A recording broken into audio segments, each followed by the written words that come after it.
تو بجائے اس کے کہ اس کو فیس کرے، قانونی راستہ اختیار کرے، پریس کانفرنس کرا کے ججز کو اور اداروں کو تنقید کا نشانہ بناتے ہیں۔ یہ سپریم کورٹ پہ بھی حملہ آور تھے، یہ ہائی کورٹ پہ بھی حملہ آور ہوئے ہیں، یہ الیکشن کمیشن کو یرغمال بنا کے بیٹھے ہوئے ہیں۔ الیکشن کمیشن اپنی آئینی ذمہ داری پوری کرتے ہوئے، میں توقع کرتا الیکشن کمیشن خود بھی ایک سٹیٹمنٹ دیتا، لیکن الیکشن کمیشن سے کوئی ایسی سٹیٹمنٹ نہیں آئی۔ جتنے لوگوں نے، سیاسی رہنماؤں نے ہائی کورٹ کے ڈیسیجن کو کرٹیسائز کیا ہے، سب سے پہلے آپ کو بتائیں، پاکستان کے 175 پولیٹیکل پارٹیز میں سے کبھی کسی نے الیکشن اسی طریقے سے ٹرانسپیرنٹ مینر میں نہیں کیے جس طریقے سے پی ٹی آئی نے کروائے۔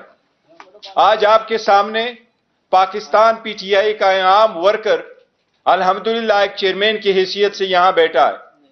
ہمارا اصل چیئرمین، ہمارا اصل لیڈر کل بھی جو تھا، آج بھی ہے اور کل بھی رہے گا، وہ عمران خان صاحب ہے۔ وہ چاہے جیل میں ہے چاہے باہر ہے، وہی رہنمائی کرتے ہیں اور وہی لیڈ کرتے ہیں۔ میں اس کے نمائندے کی حیثیت سے بیٹھا ہوں اور آپ کو یہ ہم باور کراتے ہیں کہ آپ کے کیمروں کے سامنے ہمارا انٹائر پروسیس ہوا ہے الیکشن کا۔ ہم نے جتنے الیکشن کرائے اس پارٹی نے ہمیشہ فری، فیئر اینڈ ٹرانسپیرنٹ کرائے۔ الیکشن کمیشن کے پاس آئینی قانونی نکتہ تھا کہ الیکشن کمیشن کے پاس کوئی اختیار سماعت نہیں ہے ان معاملات کو دیکھنے کا۔ الیکشن کمیشن نے کہا کہ آپ کا چیف الیکشن کمشنر کی ریزگنیشن نہیں ہے، وہ chief election commissioner already resign کر چکا تھا اور سیکرٹری جنرل آلریڈی ریزائن کر چکا تھا۔ ہائی کورٹ کے جج صاحب نے 4 گھنٹے اس کیس کو سنا تھا۔ اس 4 گھنٹے کے سنے میں جتنے بھی آپ کے کیمرے والے موجود ہیں، پشاور والوں سے پوچھے، ان کے پارٹیوں نے صرف اس جج صاحب کو تپڑ نہیں مارے، اتنے سخت الفاظ اس وقت کورٹ میں بھی استعمال کیے تھے۔ ان سارے سیاسی رہنماؤں کو، یہ جو ریمننٹ پی ڈی ایم کے ہیں، ان کو اچھی طرح نظر آیا ہے کہ 8 تاریخ کو ان کے پلے کچھ بھی نہیں بچنا۔ یہ اپنے اپنی سیٹ آپ ہاریں گے انشاءاللہ تعالی اگر election free, fair and transparent ہوئے۔ ان کو ان کا پتہ ہے، اس لیے ان کی صرف یہ کوشش ہے کہ پی ٹی آئی کے پاس بلہ ہی نہ رہے، اور ہمیں امید ہے انشاءاللہ تعالی یہ صرف پی ٹی آئی کا نشان نہیں ہے، یہ پاکستان کے 25 کروڑ عوام میں سے 70% عوام کی امنگوں کی نشانی ہے۔ یہ عوام کی بنیادی حق ہے کہ اس کے مطابق الیکشن کرے۔ سپریم کورٹ یہ قانون مولانا مودودی کے کیس میں 1964 میں سیٹل کر چکی ہے، بے نظیر کے کیس میں سمبل والے میں 89 میں سیٹل کر چکی ہے کہ کسی پارٹی سے سمبل لینا اس بات کا مترادف ہے کہ آپ نے اس پارٹی کو ڈیزالو کیا ہے، اور یہ اختیار صرف سپریم کورٹ کے پاس آرٹیکل 17 میں موجود ہے، کسی اور کے پاس یہ اختیار نہیں ہے۔ کل آپ نے دیکھا ہے پے در پے پریس کانفرنسز ہوئی ہے، باپ، بیٹی، بانجا، بتیجا سارے لگے ہوئے ہیں۔ ان کا سب مقصد یہی ہے کہ پی ٹی آئی کے پاس کوئی نشانی نہ رہے۔ ہم پہلے دن سے کہتے چلے آ رہے ہیں کہ یہ وہ ہے جو ہارس ٹریڈنگ کو بڑا پسند کرتے ہیں، اور وہ ہارس ٹریڈنگ میں پیدا بڑے ہوئے ہیں۔ یہی تو ہے جو سپریم کورٹ نے، جب حکومتیں ڈیزالو ہوتی تھی، اسمبلیوں کے کیس سپریم کورٹ کے پاس جاتے تھے، سپریم کورٹ بارہا کہہ چکی تھی کوئی ایسا نظام وضع کرے جس میں ہارس ٹریڈنگ روکے۔ اگر آپ پی ٹی آئی میں اس وقت نشان لیتے ہیں، 227 ریزرو سیٹیں کس کے پاس جائے گی؟ 70 سیٹیں نیشنل اسمبلی، باقی پروونشل گورنمنٹوں کے پاس ہے۔ اگر 227 سیٹیں آپ ریزرو ایک پارٹی سے لے لیتے ہیں تو ان کا کیا رد عمل ہوگا صدر کے الیکشن میں، سینٹ کے الیکشن میں، چیف منسٹر، پرائم منسٹر کے الیکشنز میں، اسپیکر، ڈپٹی اسپیکر کے الیکشن میں ان کا کیا رول ہوگا؟ اس وقت سب سے زیادہ نامنیشن کینڈیڈیٹ جو فیلڈ کی ہے وہ پی ٹی آئی نے کی ہے۔ اگر آپ نشان واپس لے لیتے ہیں تو کیا یہ لوگ سارے انڈیپینڈنٹ الیکشن لڑیں گے؟ اگر آپ ان سے انڈیپینڈنٹ الیکشن کروائیں گے تو الیکشن کے بعد جو ہارس ٹریڈنگ ہوگی اس کا ذمہ دار کون ہوگا؟ یہ دا موسٹ کرٹیکل الیکشن اس ملک میں ہونے جا رہے ہیں۔ اگر یہ election free, fair and transparent نہیں ہوئے تو یہ اکانومی تباہ ہو جائے گی، یہ ملک کا بدترین نقصان ہو جائے گا، یہ ڈیموکریسی ڈیریل ہو جائے گی، یہ ملک متحمل نہیں ہو سکتا۔ یہ جو قابض بیٹھے ہوئے ہیں پارٹیوں پہ، ان کو اس بات کا ادراک نہیں ہے۔ ان کی پارٹی بچے، ان کی پوزیشن بچے، یہ پارٹی بچے، ان کی پوزیشن بچے، وہ پوزیشن ہے جو اپنے بیٹوں اور بیٹیوں کے علاوہ کسی اور کو دیتے نہیں، یہ بچے ملک کا کتنا نقصان ہو ان کا احساس نہیں ہے۔ کل انہوں نے ججز پہ جو حملہ آور ہوئے، میں آپ کو اگر آپ کی اجازت سے صرف ایک ویڈیو پلے کرواتا ہوں تھوڑی سی، آپ یہ دیکھیں، ان کی یہ دیکھیں کہ جب کوئی کیس آتا ہے، آپ دیکھیں ججز کے بارے میں یہ کیا کہتے ہیں، یہ عدالتوں کے بارے میں کیا کہتے ہیں، سن لے ذرا اس کو ایک منٹ۔ عمران خان کو کہا کہ سڑکوں پہ کیا مارے میرے پاس لے کے آؤ پٹیشن، میں سمجھا مانیٹرنگ جج لگایا ہے، وہ اس مقدمے کے لیے لگایا تھا، لیکن لگتا ہے کہ وہ تاحیات مانیٹرنگ جج لگ گئے ہمارے۔ تحریک انصاف سپریم کورٹ کی رجسٹری میں درخواست لے کر گئی، چھٹی کے دن رات کو رجسٹرار گھر سے بھاگا آیا، اس نے کہا جی پٹیشن کدھر ہے؟ تحریک انصاف کے لوگوں نے کہا کہ پٹیشن تو ابھی تیار نہیں ہے۔ اس نے کہا ہم یہاں بیٹھے، آپ پٹیشن تیار کریں۔ اسی عدالت نے صداقت اور امانت کا سرٹیفکیٹ دیا۔ کہاں ہے آج وہ صداقت اور امانت کا سرٹیفکیٹ دینے والا؟ چہرہ دکھانے کے قابل نہیں ہے کسی کو۔ جب بیل کا فیصلہ ہونے والا ہوتا تھا، جیل میں اس دن خبر ملتی تھی کہ 3 ہفتوں کے لیے بینچ ڈیزالو ہو گیا، نیا بینچ، یا کوئی جج چھٹی پہ چلا جاتا نہیں تھا، بھیجا جاتا۔ قاضی فائز عیسیٰ صاحب کے معاملے میں مائی لارڈشپ سے یہ پوچھنا چاہتے ہیں کہ وہ آپ کے بردر جج تھے نا، آپ نے کیا کیا؟ تو جسٹس عظمت سعید صاحب جو ہے، ان کو کون نہیں جانتا کہ کتنی انہوں نے نیک نامی کمائی تھی، اور انہوں نے جس طرح سے پرسنلی ذاتی طور پہ اثر انداز ہو کر انہوں نے جے آئی ٹی بنوائی، انہوں نے واٹس ایپ کالز کی، منتخب وزیر اعظم کے خلاف سازش تھی، اس میں وہ بہت بڑا اس کا حصہ تھے، اس سے کرتا دھرتا تھے۔ مارشل لا نہیں لگاتے تو آپ کے کم وقتوں نے جوڈیشل مارشل لا لگا دیا ہے کہ آج ملک جس انتشار کی لپیٹ میں آیا ہوا ہے، ملک نے جو کرائسس جنم لیا ہے، وہ زبان پاک سے کم اور عمر عطا بندیال کی کرسی سے زیادہ جنم لیا ہے۔ ثاقب نثار کو تو پوری قوم جانتی ہے، لیکن آپ کا ثاقب نثار سے بڑا مجرم جو چھپ کے گھر میں بیٹھا، اس کا نام ہے جسٹس آصف سعید کھوسہ، اور مظاہر علی نقوی جس کے خلاف غبن کا، کرپشن کا ریفرنس گیا ہوا ہے، لیکن اس پہ سانپ بن کے بیٹھے۔ شرم کرو عمر عطا بندیال، شرم کرو۔ جنہوں نے احتساب کو انتقام بنایا، اس احتساب کا بھی انتقام ہو گیا ہے۔ وہ کون سے لوگ ہیں بھائی نواز شریف کو جنہوں نے نااہل کیا ہے؟ ان کا حساب ہونا چاہیے یا نہیں ہونا چاہیے؟ منصفوں سے جنہوں نے ناانصافی کی، اور جب سوال پوچھا جائے تو کہیں عدالت کے پیچھے چھپ جائیں۔ ہمارے خلاف اس طرح کے فیصلے میں اور ہم سر رسی کام کر رہے ہیں، نواز شریف نے سوچا 5 لوگوں نے نواز شریف کو رسوا کر کے اس دفتر سے باہر نکال کیا۔ ہر کیس جس میں عمران خان کا فائدہ اور نقصان ہو، وہ 3 آدمی سننے کے بتاؤ کوئی نہیں ہے پاکستان میں۔ یہاں پشاور میں سارے فیصلے ایک ہی جج کرے گا، جیسے لگتا ہے کہ اس کا جج نہیں ہے، اس کے پارٹی کا رکن ہو۔ موجودہ بینچ ہے، اس میں جو معزز جج صاحبان بیٹھے ہیں، ان جج صاحبان کا ہمارے متعلق جو ان کے خیالات ہیں، ان سے بھی کوئی نہ واقف نہیں ہے، نہ ہم نہ واقف ہیں، اور اس کے بعد ہر وہ کیس جس کا فیصلہ ہمارے خلاف آنا ہو، اس بینچ کا جو ہے وہ وہی حصہ ہوتے ہیں۔ جب بینچ بنا تب سے لے کر آج تک کے فیصلے تک انصاف ہوتا ہوا نظر نہیں آ رہا۔ اپنے ایک شخص کی وجہ سے آج آئین کی تشریح کو میں فرق ڈالا جا رہا ہے، اپنی مرضی سے آئین کی تشریح کی جا رہی ہے۔ فل کورٹ اس لیے نہیں بنایا گیا کہ اگر فل کورٹ بن جاتی تو آج کا فیصلہ مختلف ہوتا۔ آپ کی علم میں ہے کہ جس دن جو ہے وہ نواز شریف کو ڈسکوالیفائی کیا گیا تھا، بینچ میں بیٹھے بعد جج صاحبان کی فیملی جو اوپر گیلری میں بیٹھی تھی، اور انہوں نے وہاں پہ نعرے بلند کیے تھے، اور یہ چیزیں بعد میں میڈیا میں۔ اگر کچھ لوگ غیر جانبدار نہیں ہوں گے، اگر اس کے سہولت کار پیچھے نہیں ہٹیں گے تو ہمیں بتا دیں ملک کون چلائے گا۔ ہمارے وزیر آباد کے کیس میں ایک لڑکا وہ غریب ہے، صرف اس کا یہ قصور ہے، 2 مہینے اس کو حبس بیٹا میں رکھا گیا، اب گرفتاری ڈالی ہے ہفتہ پہلے، تب تو کسی نے نوٹس نہیں لیا تھا، تب تو نہیں کہا تھا کہ آئی جی اسلام آباد پیش ہوں، آئی جی پنجاب پیش ہوں، تب کون سی قیامت آ گئی ہے کہ دونوں آئی جیز کو طلب کر لیا گیا؟ ہزاروں میں بیٹھے لوگ کیا خون کھلا رہے ہیں، کیا تماشا کر رہے ہیں، یہ ہے ریاستی دہشت گردی جس کو چھپایا جا رہا ہے۔ تو میں جو کہتا ہوں، میں ایک عوامی نمائندہ ہوں، میں نے کہا ہے جس طرح شریف کا سنا دیں، شہباز شریف کا سنا دیں۔